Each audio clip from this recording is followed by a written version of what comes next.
So what is going on, guys? It's your boy Darius back at it again with another video. Now, gonna mess up a little bit. I'm trying to get the angle right because I'm using the new stuff that came with the suction cup mount. So anyways, let's get started on today's video. So we're going to, I'm trying to see, okay, y'all can see a little bit. I don't exactly know what's going on with this mount. I'm trying to get it exactly perfect, but it looks like y'all are not seeing anything but like either the dashboard or, there we go. Okay, that's better. All right, so anyways, so seeing as this past video was about my car being broke, which still upsets me to say. I mean, I know some people are gonna be like, your car's not broke, it's just a water pump.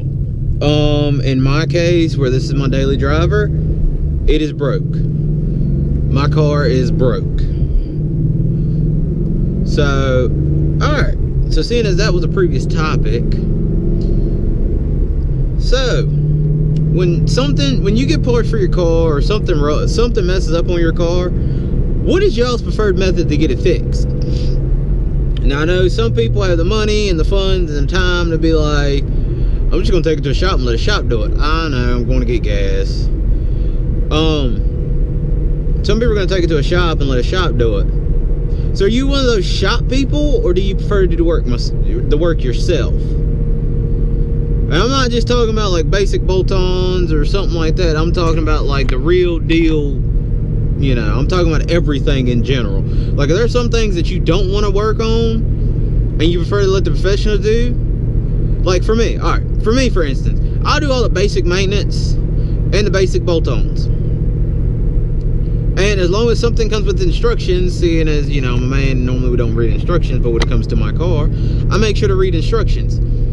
So, I mean, if it comes with detailed instructions, and I'm a visual learner, so I can sit there and I can watch a ton of videos, and then after a while I'll be able to do it. So I will do the basic shit, like I'll do the intake manifold. If I'd have bought it stock with the stock cold air intake, I do the cold air intake. I'm doing the control arms, the panhard bar. I'll probably doing the long tube headers, the X pipe, and I'll also be doing the two-step when I get it, and the line lock, and you know, other stuff. Like, so I'll basically do the stuff that you can do in a common garage, which is kind of hard for me to do anyways because I don't have a garage, nor do I have a shop. So it's kind of hard for me to be able to do big projects myself because I don't have the, for one, I don't have the time. It's my only source of vehicle. It's our only vehicle right now, so it's kind of hard for me to work on it, and it take longer than a weekend. So it's kind of hard for me to do it. So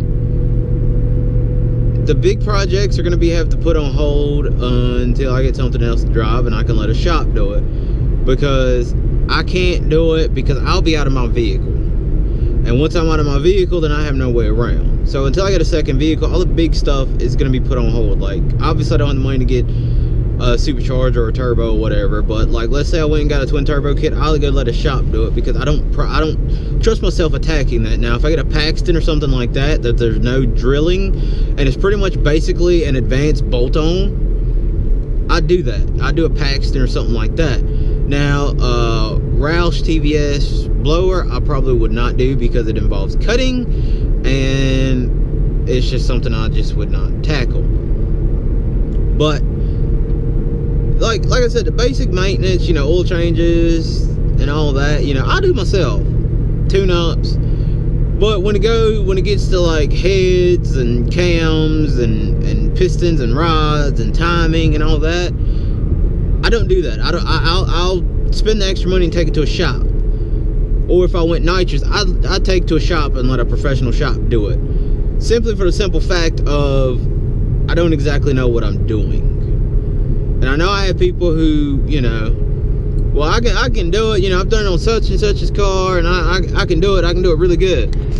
No, I'd still prefer to let a professional do it, because at least if you let a professional do it, they may not have a warranty, but they'll be willing to work with you a little bit more. So that's just my opinion on it. And as far as tuning is something I don't think I'll ever try it again. Tuning is something I don't think I'll ever dabble with, because it's so much that goes into it, and I don't really want to do that. Like I said, there's some things that I will do, and there's some things that I won't do, and tuning is one of the ones that I will not do.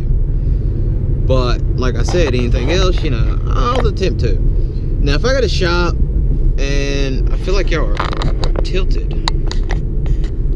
Where are y'all tilted? Oh, sorry, y'all. I gotta turn my head like this. So I feel like, you know, it's a lot that goes into it, and that's a lot that I'd have to learn, and I really don't want to learn that much about it. But let me go get some gas, and I'll be right back. Alright, so I'm back. I have now gotten gas. Okay, so y'all are still a little crooked, but it'll be alright. So, like I said, tuning is not something that I think I'm going to dabble with, because it's just, I don't think it's going to be my thing. So I'll let the professionals tune while I ride around and make their tune look good and try to get them more customers. How's that sound, people? But honestly, that's all I really had to talk about today. I mean, it ain't a big topic. It's just something that I wanted to do. So, I mean, that's everything. I'm wondering what my camera did because I lost service. But that's everything. But I'm out. Peace.